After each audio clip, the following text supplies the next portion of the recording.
All right, DJP Money, if you want to, oh, same page. I was going to say fade us out. That would be outstanding. So first and foremost, good morning, good evening, and I think even good afternoon. It's crazy to see that we've got people joining from all over the world. So again, your health is our top priority. It's fascinating to think of, we've been literally, working from home for the past, 4 or 5 months. And, and now we're seeing, emails come out, through the end of the year, through, 2021, et cetera. So for me, I think community is more important now than ever before. And it's always been a huge passion of mine. So I couldn't be more excited about what we're building. For those I haven't met yet, my name is Greg Geibel, and I'm looking up to say I have my dream job here at Zendesk. For those unaware, we started building community here in San Francisco, had a little bit of success in San Francisco, took the show on the road to New York, and then, we are now going to EMEA as well. And it's exciting to think that we're now offering people the ability to communicate via Slack after the conversation, is over. Also wanted to just put a quick plug in for Startup Cares. Our Cares idea is we're matching people with opportunities to do more for others. And if, we had an amazing presentation with the beans, but if there's a way where you think we could do that over the internet, I would welcome any ideas. If we can move to the next slide. I quickly wanted to just go over a few goals. These goals haven't changed since I started, and they haven't changed, now that we're going to online, right? So ultimately, we want you to learn something, make a new friend, and ultimately have a little bit of fun. Life's incredibly short, and so we should be enjoying the moments together. And through technology, I think we're able to do this at a greater scale.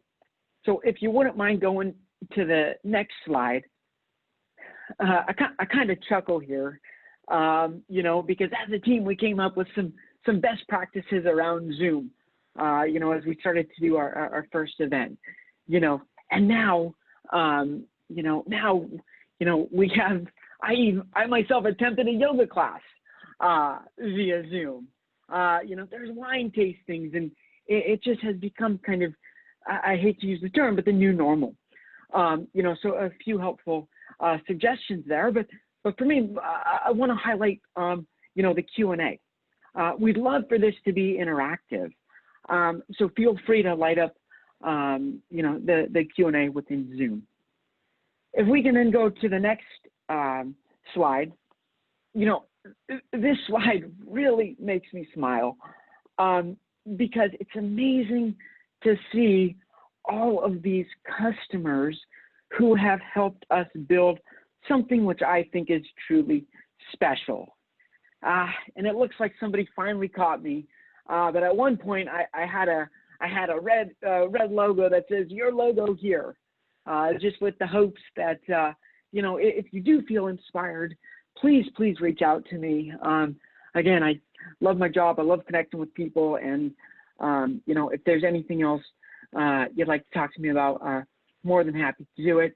Just a quick shout out: meetup.com/zen-sf is and how you found us. And if we then go to the next slide, we then took the show on the road to New York, and then EMEA, which I guess was at the deck. But right, for those who are new to, don't forget to answer the question. It just prompted me. Hold on, let's take a minute to do that. Okay, I've been doing that. Awesome. Okay. This will be a fun stat to see. Okay, so real quick, for those who are new to Zendesk, right? 3 amazing founders, a coffee table. How do we build the next generation of service-first CRM? Now we have, over 145,000 customers. and a few of them are here to speak today. There's too many to list them all out. So we'll do that in the next slide. If we could move to the next slide. So with that, I'd like to hand it off to Kristen. Thanks, Greg. Look at all those new Look at all those new numbers. Hey, everyone. Like Greg said, my name's Kristen Durham. I'm the VP of Startups here at Zendesk, and I couldn't be more happy to be today's facilitator of this event. I think it was probably, gosh, a couple of months ago when we started canceling all of our offline events, and we said, you know, to ourselves, we still need to find a way to try to get great new startups that are developing cool technology on top of Zendesk. We need to find ways to get them in front of our community and to get them access to experts who are using our products, to give them feedback, to potentially sell to them. And to give those community members a chance to really see what's coming on the next frontier of product being developed, you know, on top of our platform. And so that kind of gave birth to the event that you're here for today. So excited. We have companies representing workforce management, quality assurance, performance management, you know, voice over the web, things that are all really critical to creating a large, efficient, well-running customer support organization. And so I'm super excited to dig into what those companies have to share with us. But before we do that, I want to take a moment to introduce our expert panel of coaches this morning. We had 4 folks volunteer to join us to kind of to represent the voice of the community today. So like Greg said, we encourage everyone during this session to post questions and comments in the chat, but we're going to tap on these 4 folks really to help us today to drive the conversation and feedback. I'm going to let them all introduce themselves, but I'll actually start. I'm going to start with Ben, who's a longtime participant of our startups community, and I'll ask Ben to go first. Sure. Thank you. So I'm Ben Siegel. I work at Freshly. If you don't know Freshly, we ship ready to eat meals to your home via weekly subscription, 4, 6, 9, or 12 meals a week. Been there since 2016, started as just a supervisor over a very, very small contact center, roughly 15 people.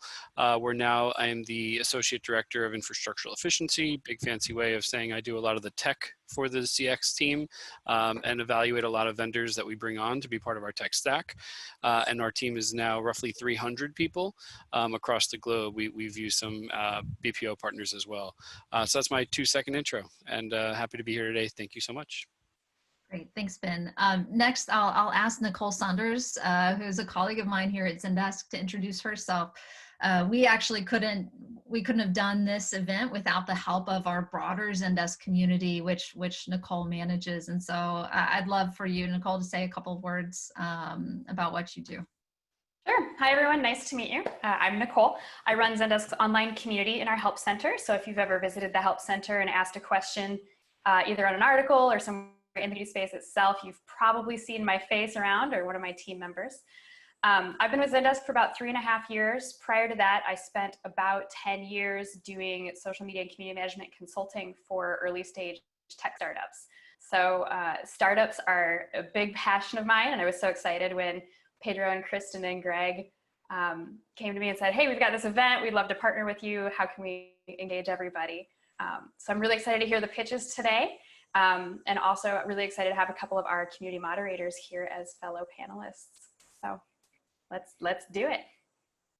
Great. And with that, maybe Dan, do you want to say hello? Dan is one of our community moderators who works with Nicole regularly. So hey, I'm Dan. I work for Lightspeed. We make point-of-sale software for retailers and restaurants. We're based out of Montreal, but we're now spread globally. I've been at Lightspeed for almost 8 years now. We were small enough to all fit into one room at the office, and now we are just over 400 agents globally. So happy to be here. Happy to see all the new ideas and and tools that are being shown. Awesome. Thanks, Dan. And finally, Brandon, if you don't mind saying hello. Yeah, hi. So I'm Brandon from Brand Muscle. We work with national brands at the local level. Easiest way I can describe what we do is if you've ever seen an Allstate ad that's been tagged locally at the end with the agent's name and information, we made that happen.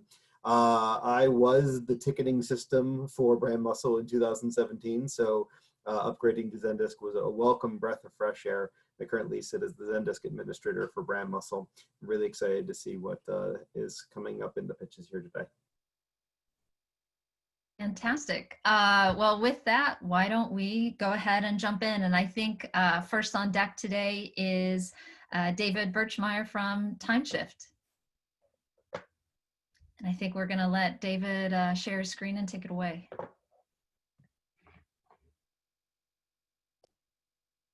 Well, hi guys, I appreciate you having me here today. Wasn't sure about the screen sharing, so we're gonna try something a little bit different today. 2020's been a little crazy so far. Started out with Relate in Miami. We arrived on Saturday, and at 1 a.m. it got canceled. As we were flying back home, we started to think to ourselves, what can we do to try to help? So we came up with an idea we thought was kind of clever. What if we made a version of TimeShift for remote teams? I bet that might help some people, right? They need tracking, and monitoring, and coaching. Tracking, and monitoring, and coaching. But don't forget the work-life balance. We need that right now. Don't forget the work-life balance, 'cause we need some help right now. Or else you might go a little crazy like me.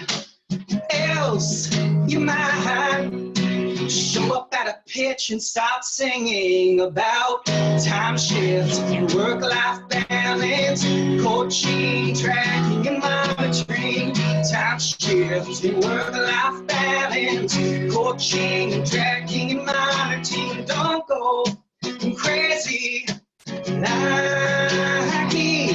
I said don't go crazy like me. And show up at a pitch singing about time shift and work-life balance, and coaching and tracking and monitoring. But I got one more thing I want to say to you all. I got one more request of you. You can get TimeShift for free for 6 months if you go to timeshift.com/WFH. TimeShift for free for 6 months at timeshift.com/WFH. Yeah. All right, guys. So that's my pitch. That's my pitch. You can get TimeShift for free for your remote teams, right? Because that's what we all need right now, for free at timeshift.com/WFH. And I'm going to do 2 things for you if you guys do that. So thing number 1 is we're going to be releasing a song about working from home. It's not this song here. I just made that one up just for you guys today.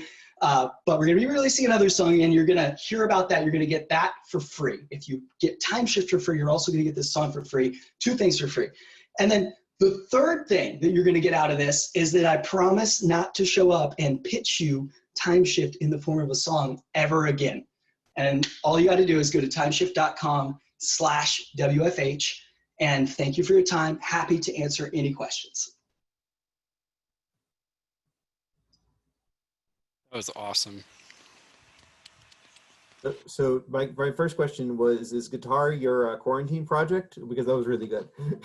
It's something that I have been trapped at home. I have been forced to look at it hanging on the wall. And so to annoy my coworkers, I would randomly start, making songs about whatever was happening. And yeah, so yes, in short, the short answer is this is my semi-quarantine project. And from the Brand Muscle side of things, we've been actually leveraging Tymeshift's work from home trial for the past few months, and we're really pleased with what we've seen so far from it. Awesome. Well, thank you, Brandon. Yeah, I have a quick question. So coaching, tracking, monitoring, I'll be singing that in my sleep tonight, and thank you. But so definitely I will remember those three things. Could you maybe tell me a little bit more, as someone who's potentially looking at TimeShift and bringing them on, what are those three things, and why is it valuable to me as a major enterprise? Yeah, it's a great question, Ben. So biggest thing that we focus on is multiple levels of workforce management. And I talked about one aspect, which is really understanding what's happening within your support organization. So that could be inside of, your Zendesk support, your email channels, could also be inside of your chat channel, your live channels like phone. And the idea, first and foremost, with Tymeshift is to understand what's happening. So that's being able to see what are agents doing, who's on break, etc., right? And understand, what does their workflow, what does their performance look like? And then once we understand that, that's where the coaching comes in. So Tymeshift makes it really easy to understand what the workflow of your agents looks like. We can use that to coach, to help with, one, driving improved performance, but also right now, while we're in the middle of a global pandemic, thinking about work-life balance. It's very easy, for example, to forget to take your break. This gives a very easy visibility to understand that. The next level is, once we know that information, now we can think about how do we optimize what we're scheduling, and how do we then use that information and that data to track back and later figure out, did what we plan, aka the schedule, the forecast, did what we plan actually happen or not, and how can we optimize and improve in the future? So that's the very short version, but happy to dive into anything. Oh, that's awesome. Thank you.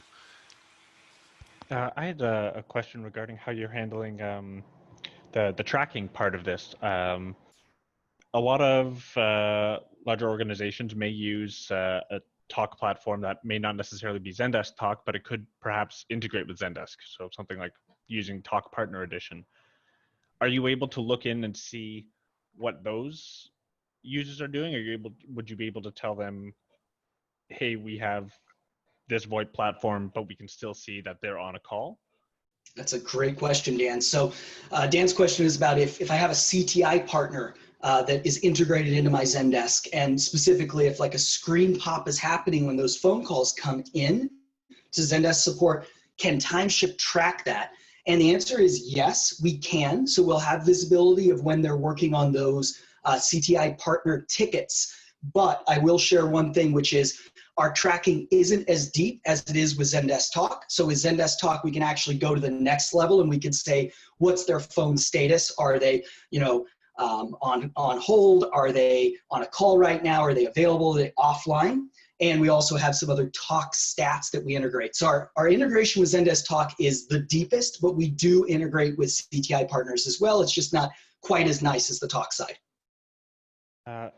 And I think the other question I had relates to reporting. So I see that you have reports for occupancy, utilization, and productivity.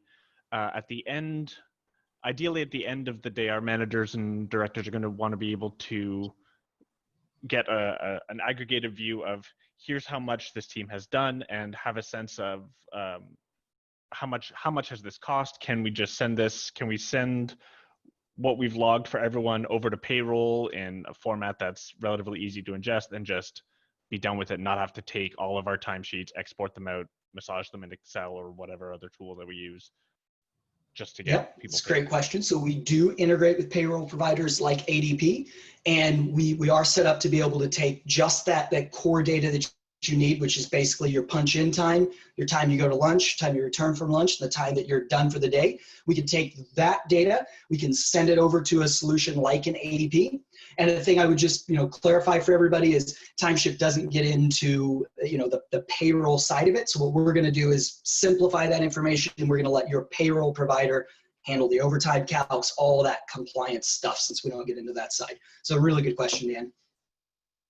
All right, and that brings us to time. Thanks so much, David, for starting us off in in such a fun way. I think you have at least one question in the chat too, if you want to jump on that.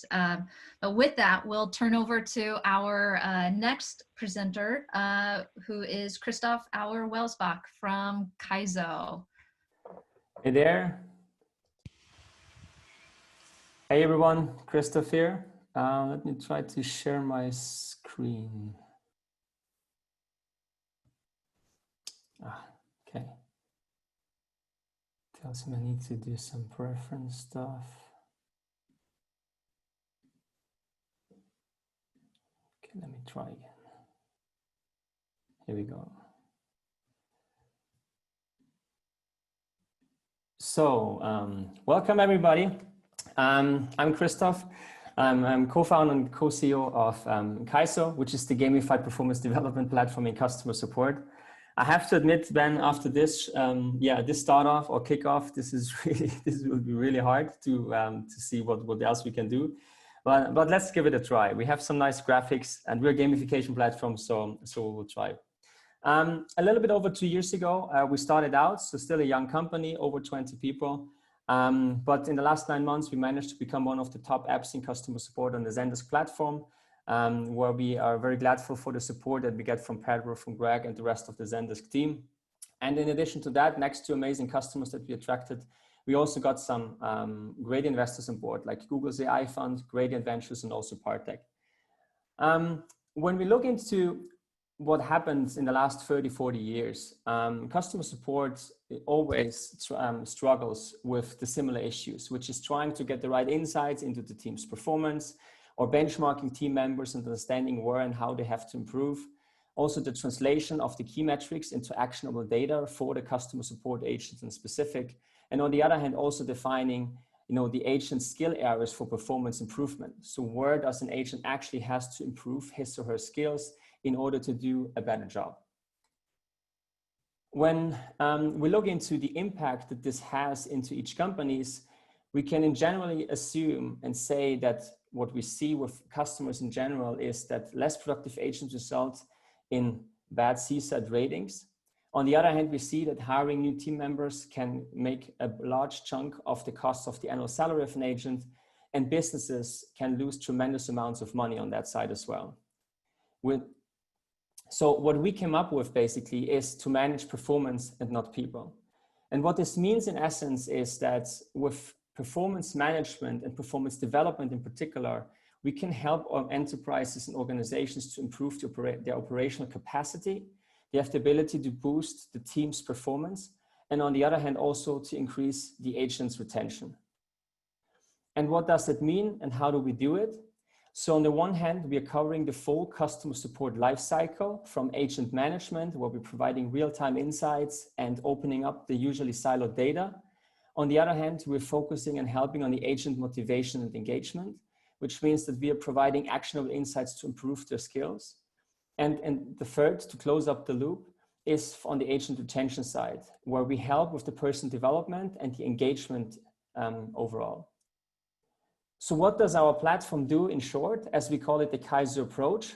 What we have managed to accomplish is that that we can translate over 50 real-time customer support performance metrics into 3 skill areas for an agent, which is on the quality side, which is on the productivity side, and on the speed side. And what we have done is that we have put a layer around that with points that helps the agent to easily understand how his or her performance is doing, and also how to develop it forward. And we can achieve that at scale with the implementation of gamification and AI, which happens in real time and helps the agent in real time for full performance utilization of a whole customer support department. What does it mean on the gamification side? So we're leveraging the gamification part for agent performance development. So as I mentioned, we are providing the agent for each ticket handling points on the quality side of their handling of their action, on the productivity side, and on the speed side. They have a digital avatar, a ninja in this case, that basically will improve based on the levels that they will follow up. And with these levels, they not only improve and have a gamified digital workplace, but they also have the ability to share knowledge and to help each other out. And what this looks like is basically a dashboard that we have also put into the framework of a digital workplace, as you can see in front of you, with the buildings that the agents can access these different tools from and have in the updates in real time on their performance. How do we classify that in detail? On the one hand, it's about performance management and the performance development. Performance management gives the agents and the managers the ability to get the insights in real time without having the need to manually dive into Excel files and other kind of tools. And on the development side, we are in real time helping the agents and the managers to set their own goals, to track their levels in regards to win new items and also unlock rewards for agent empowerment. And on the other hand, also to give them insights into the skill improvements for strengths and weaknesses. What we have achieved so far, we have a couple of happy customers that could improve their output by 30% on the one hand. On the other hand, also customers that had the ability to improve employee engagement and productivity by increasing the CSAT. If you're interested in a couple other things that we do around the community side, you can go to our website kaizo.com, where we have a free ebook on scaling success in customer support available, as well as our newest one, the ultimate guide in improving operational efficiency in customer support teams. So that's it from Kaizo. Questions, please. Thanks. Great presentation, Christoph. It looks like a really helpful tool. As a people manager, I can definitely see the need for all of those features and functions. I particularly liked early in your pitch, you shared some stats about like the impacts that this can have on your business. And I found that to be really I was like, oh, okay, now I want to hear more. So that was a great hook to start your presentation out with. One thing that I would love to hear a little bit more about, so you showed the screens for like what the agents sees as far as their progress and their rewards and things. Can you speak a little bit about what that looks like on the manager side? How much insight does the manager have into the agent's achievements in that regard?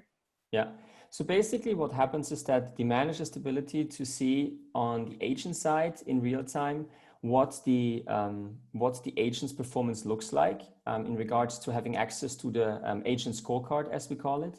On the other hand, it's that he has the ability to get an overview on the team side, so with a team scorecard in real time. So where the manager's ability to select their specific metrics that they're looking at, from CSATs to average reply times, comments to solve metrics. They can select their specific date ranges, but also the teams that they're working with.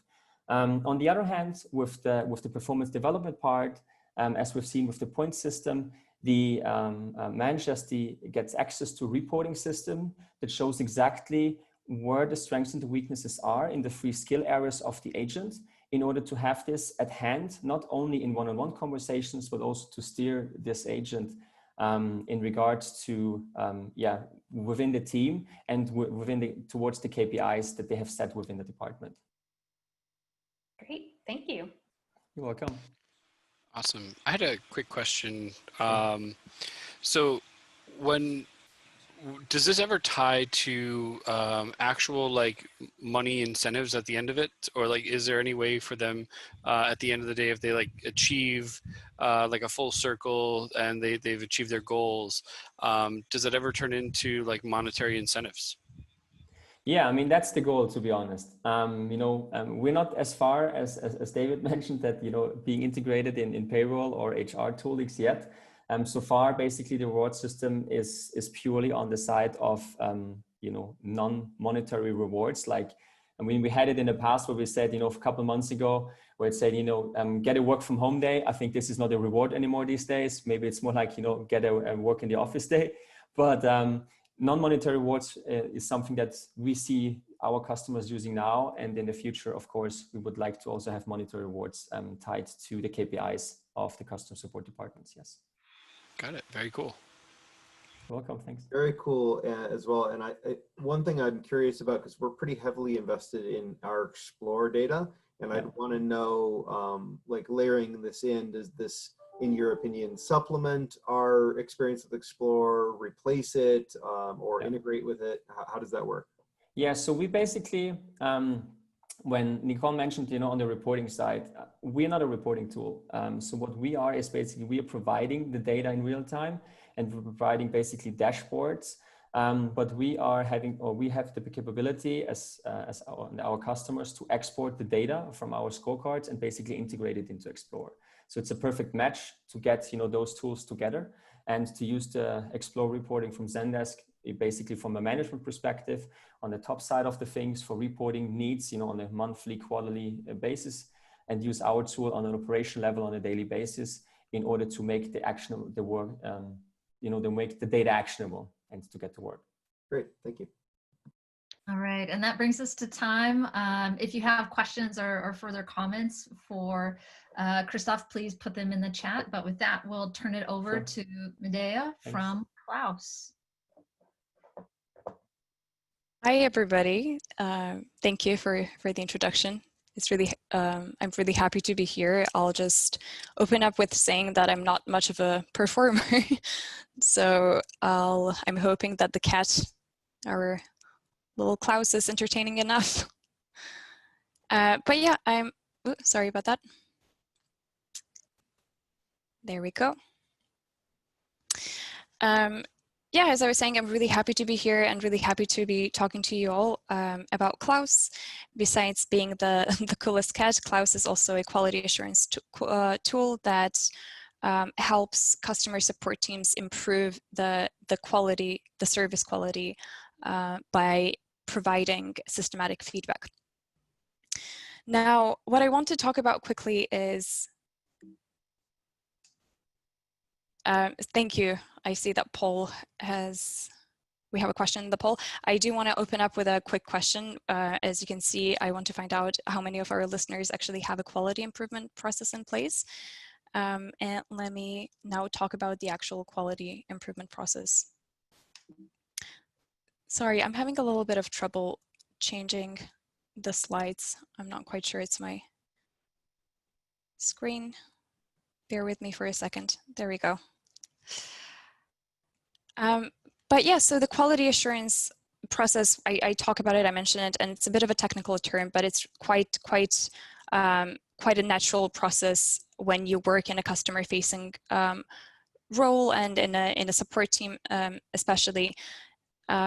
It refers to providing systematic feedback to your support agents based on the tickets that they're answering, based on the conversations that they're having with the customers. And of course, nowadays, having a support team that scales, the quality also scales, it can be quite difficult, especially now that we have to work remotely. It can be a lot of pressure, and a lot of times the quality assurance process is managed manually. And that's what I'm here to talk about a little bit, that of course doing things manually when the Excel spreadsheet is involved can take a lot of time. It can be quite burdensome, and we actually at Klaus like to joke about that the reason Klaus was born is out of frustration that it took 4 to 5 minutes to open up the quality assurance spreadsheet. It was very difficult to make sure that everybody had access to it, and the links were copied correctly and all that, and let alone the spreadsheet. You also have to make sure that you select the right tickets, and yeah, it takes a lot of time, and if you don't have a dedicated team for it, it can be quite burdensome. Now with Klaus and tools like Klaus, you have smart filtering system. We have a full integration, first of all, with Zendesk. So you have all your tickets that come from Zendesk directly here. You can review them here and provide your feedback. And what's most important, I talked a little bit about how in manual process it's very difficult to find the right conversations, go through hundreds and hundreds of tickets and select the one that actually makes sense to provide your feedback on. And with a Klaus, you have a smart filtering system. You can build your cases in advance, and then the only thing you have to really do is log into and select what kind of cases you want to do the reviews on, go into that folder and go ahead and do your reviews. Now, the other part of it is that in the manual process, as I was saying, you can't really make sure that everybody has access to the Excel spreadsheet, everybody sees the links, everybody sees the comments. It's very difficult to manage that part. And within Klaus, you have everything in one place. You have your reviews, you have your inbox, where agents, that actually anybody who gets reviewed has access to their feedback. And that's the key part of it, because of course, quality assurance, providing feedback, it has to be transparent. Somebody who receives feedback has to be able to go into the app and see it and not have any trouble with it. So you have your inbox, you have your outbox, you can always see who replies back to your feedback. And what's more important, everybody on a certain level, including the agent who gets reviewed, including the team managers, admins, and all of those people, have access to the dashboard that looks something like this. And it gives you information about the performance of the whole team, but also the performance of the individual agents. It tells you what are the problematic areas in general within your team, what are the topics that you need to work on, and most importantly, you can find exactly those cases that you need to pay attention to and you need to talk about in your one-on-one or in your meetings in general. So yes, you have everything in one place. You don't need to switch back and forth between different documents, between different sheets. Everything's here. One more thing actually that connects us to Zendesk is, of course, that if you are within Zendesk and you're working within the platform and you don't necessarily want to switch, you also have the browser extension and you can do the reviews right then and there. So that, once again, is a huge time saver compared to the manual process where you have to copy the link and open up the spreadsheet, paste it there, and then add your comments and do the whole thing over and over again. But let me quickly open up my slides. I won't bore you with too much information, I promise. I do quickly want to talk about one of our beloved customers that we have, Automatic. I don't think they need a lot of introduction, especially in this community. What I do want to point out, because it's especially relevant nowadays, is that they have a fully remote team of about 300 happiness engineers. And imagine at that volume, doing quality assurance process can be very difficult, because if you do, a quick example it would be if you do only 10 conversation reviews per agent, it's still 3,000 conversation reviews, and that takes quite a bit of time. We actually calculated, and that takes 500 hours per week to do that within the Excel spreadsheet, to do things manually. Now, the case and this story I like particularly because of the approach that Automatic took with the quality assurance with Klaus and with Zendesk together. What they did is they implemented peer-to-peer feedback, and that it means that everybody within the team reviews each other, everybody gives feedback to each other, and that solves so many problems and in advance, because that makes the whole thing whole lot transparent. And on a more practical level, it saves a lot of time. It saves 90% of the time to do things within a tool, to do things on a peer-to-peer basis as well. Nowadays, they only have to spend 15 minutes per week to do the reviews for the whole process. Sorry? I have for your presentation. I'm about done. I just wanted to quickly wrap up that, for example, some of the things that you get with Klaus, besides the cool cat, is that you save a lot of time with tools like Klaus doing the quality assurance, and most importantly, you identify cases for training, you identify cases for improvement, and the quality becomes scalable. Quality becomes something that is scalable across every stage in your organization. And yeah, if you want to try out our product, we do have a free version of it, and all the features that I showed you a couple seconds ago, everything's included in there, so you can experience it firsthand. Integration only takes 5 minutes, I would say, sometimes even less. Fantastic. Thank you so much. Over to our panel, and maybe I'll start with you, Brandon. Yeah. So Great presentation and good insights. I love the peer-to-peer concept because I think having that cross collaboration is fantastic.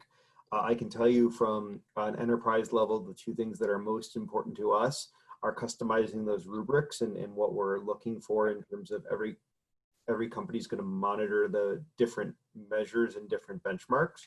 And then the other thing that's critical for us is that customization of segmentation of agents. So we have over 120 agents on Zendesk, but I really only need to monitor a handful of them at any one time. So being able to decouple the license from the Zendesk seat and scale it appropriately is definitely something that would be important to us. Absolutely. I didn't mention that during my presentation, but Klaus, the platform itself is absolutely customizable. You can customize the rubric. You can decide what metrics you measure, what are the categories, how it's set up, what is the scale, all of that is customizable. And of course, if you have, let's say, I don't know, 50 licenses on Zendesk, it doesn't mean that everybody needs to be connected to Klaus. You can pick and choose who's connected. You can pick and choose their roles on Klaus. And yeah, definitely you can have that separation of how many people are actually using Klaus and how many people are on your Zendesk That's account. great. Thank you. Building on what the points that Brandon made, another important element for a large team would be the ability to automatically and at random build a queue for our quality assessors to be able to say, okay, I want to look at 10 tickets per agent. I don't want to have to go and cherry pick them. Just here's the list to go through. Is that something that Klaus is able to do? And I guess another piece of feedback is your browser extension is a really cool idea. I like that. Having to switch context is a huge pain with a lot of systems, and being able to just access the tool right from the ticket is really cool. Absolutely. Thank you so much. Well, to answer your first question, you can achieve that through filtering system at the moment. I didn't really show that flow, but what you can do is set up a filter, let's say with a name, this is to be reviewed by this team or for this team. And then within Klaus, with just a few clicks, you can set up, randomize within that filter and show me only 10 tickets per this person. And then you can move on to another person and review 10 random tickets within that filter and do this sort of thing. What is also coming up very soon is we're working on a feature where you can assign the reviews to your reviewers. So you don't even have to work on the filters. You do that once and the automation then takes care of it. And yeah, as a quick comment on the browser extension as well, that was designed exactly for that, to save even more time, because we know that a lot of people have some frustration when they're working within the help desk that they don't necessarily want to switch back to another view. And there are direct links even within Klaus platform that by clicking on it, it directs you to Zendesk, to that particular ticket. And within the extension as well, you can have that back and forth quite easily. Great, thanks, Medea. And we're running close on time, so we'll go ahead and turn it over to our final presenter today, Tiago from Snapcall. Hi all, nice to meet you. It's a pleasure. So two things. So first, I'm just replacing Arnaud, which is not available to do so, but I will do my best to answer all your questions. And also, I'm from France, so as you can hear, my accent is not so good. So if you have any questions, feel free just to interrupt me to understand what I'm saying. I will try to re-say it with other words. So I'm going to start by sharing my screen. So what is just, I will do it in a very classic way. It's about knowing who is Snapcall. So we are a startup, as you know, created a few years ago now, with one concept, which was the following, is that voice is a very huge vector for sales, but also support. But generally, the traditional systems are, they have a lot of pains to deal with the enterprise side and the customer side. Enterprise, because it's very hard to put it in place and use it with something that is agile, to react with the situation, and for the customers, because it's generally hard to have someone over the phone and they have to pass through a lot of steps before having someone to answer, like the IVR, for example. And so we thought about, okay, how can we change this? And so that brings us to our mission, which is to provide a seamless call connection for the customers. So one click and they have the relevant agent or team that will answer. But for the company on the other side, to offer the voice for only some kind of customers regarding some business criterias, and to use the power of the digital to offer contextual data about this customer journey. And last but not least, to extend this voice at a competitive price, as it's using VoIP technology, so way more cheap than traditional telcos. So we had different use cases. The first one can be with our customer Sologenef, which is doing real estate, and they use us mainly to basically create buttons for each new announce they have on all the different yes, houses they want to sell. So the good thing here is that they can improve the customer experience. They can create automatically the buttons at each new announce automatically, and so it gives them a lot of data. It simplifies completely the use of the voice for the platform, and the customer, they can choose to use the widget to reach the good agent that is in charge of this specific announce. So that's the first use case. The second one is for e-commerce. So e-commerce, for example, if we just talk about sales, you have all the friction points, and having a button where the customer can click on it on a specific area of his digital journey can help to leverage the sale use case with the voice human that will answer the doubt questions at some specific points.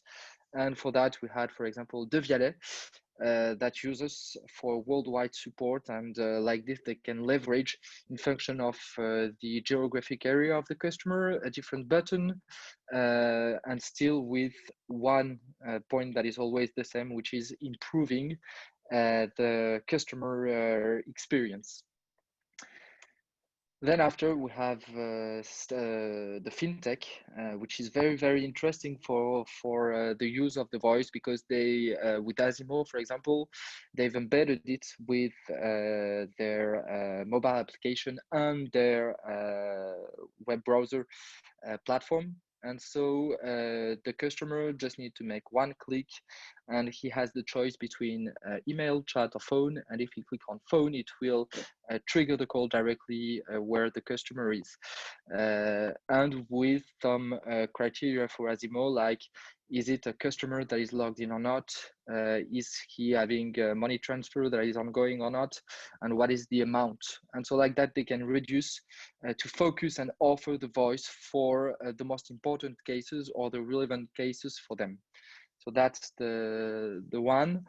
And just to finish, we've built our own platform with an application inside Zendesk, where you can have here a look. And basically for the agent is that when the call is coming, he has immediately informations about the customer, like the page from where he called, who is the customer, the previous ticket that he has opened with them.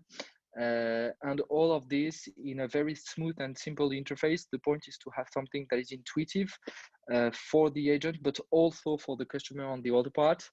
And that involves also the creation of tickets automatically at each click of the customer to launch a call with this information, and all of this connected with Talk. And that leaves me to just show you a little bit the industries where we want to focus. So fintech, of course, travel, it's a little bit complicated in those troubled times, as you can see with my mask.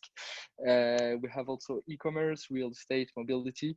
That's the main, and after we can also provide our service for health and beauty, delivery, and enterprises softwares. And well, basically that's a little bit the end. So now it leaves us a little bit more time, like 4 minutes. If you have any questions, I'll be glad to answer to those questions. Sure. Yeah. Thank you so much for this. This is fantastic. It seems like a really, really great solution. So thank you for that great presentation. Question about if I'm having a live chat with the business on their site, and this contact may be better served by just getting on the phone and talking about it. Going from live chat to a snap call, do you see that being used with any other customers where they can tap a button from within the chat and leave a live chat experience to go to a snap call? Yes, in a way that it's possible. So for the ones that are following us on the different social networks, we have built the chat to call escalation, which is basically the agent triggers a call in the chat conversation with the customer. That's something that exists already. We are continuing to develop this feature. And the perfect use case for this is also Asimo. When the customer clicks, for example, on the button, he can, for example, start a chat, seeing that with the chat it's too long, too complicated, and so he just quit the chat, go back to the previous, and then click. And as it's on the same platform, he doesn't have to take the phone or to dial phone. No, he just go at the previous step and just make a click on the phone button to make the call. Got it. And last quick question. Let's say I work at Freshly. You go and Google the company Freshly. In a random Google search, you're going to see the ability to message us with Google Business Messaging, or go to our website or call us. And if you were to hit that phone button, if we were a snap call customer, would you be making a snap call at that point, or does that have to be like a telephone number that goes to potentially like our Zendesk talk? Do you guys appear there in a Google search? So we appear on a Google search. If you search, we have more customers that are reaching us through the simple Google search. The point of the widget button that is created is that if you are a Zendesk user, the Zendesk widget is directly linked with our application that you will have download on the Zendesk marketplace. So it means that if the customer sees the widget, he just make the click and the call is made without any use of a phone number at all. Got it. Yeah, very cool. On the back end, are you actually using telephony, or is it all voice over IP and digital, like no actual phone numbers? It's all voice over IP. That's the main goal that we want to do, because we think that basically the world of the enterprises, they are late regarding the customers. The best example for that is that more and more of the customers, they are calling through Messenger, WhatsApp, so almost without using phone numbers or phone plans anymore. And the point is to do it with the VoIP. So that's the main goal, but we still provide a SIP connection to connect an existing phone number to a platform, and then the call will be received after our platform into Zendesk, or you can make the widget ring on an existing phone number if you need. Great, thank you. You're welcome. Great. And I think with that, we're at time. Really quickly, I just want to say thanks again to all of our presenters today, Tiago, Medea, Christoph, David, fantastic job. I want to give thanks again to our panel who asked the tough questions and gave great feedback today. Dan, Nicole, Brandon, Ben, thank you all so much for being here. I'm going to turn it back to Greg. I think he has a couple of really quick announcements before we wrap up. But appreciate you all joining this first of its kind community meetup. Please definitely give us feedback on what you thought of this format when you get prompted in the meetup.com email. Yeah, so again, huge thank you. We can't build community without amazing participants. Thought it could be fun. Bottom right-hand corner, it looks like there's a smiling face. So maybe if you want to put a quick emoji, in terms of how you're feeling. I think there's smiling faces, clapping faces, and just thumbs up. And I just am overjoyed with the support of an amazing community. Again, Ben, Brandon, Dan, and Nicole, wow, your insight is truly remarkable. And David, Christoph, Medea, and Tiago, thanks for going out on a limb with me. You know, so hey, we've had an amazing conversation.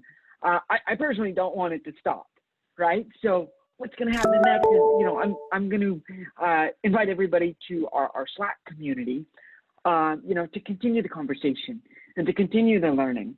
And not sure the team even knows about this, but our next event, so save the date, you know, we're going to have a live chat with, you know, AWS and the co-founder of Galaxy. So that's going to be happening on Thursday the 6th at 10 a.m. And there's just a wealth of great information, you know, in there. So again, with that, a huge thank you. And, you know, I would be remiss not to thank my team. I think they're the best in the business. So team, thank you for all you've done to help put this all together. So hats off.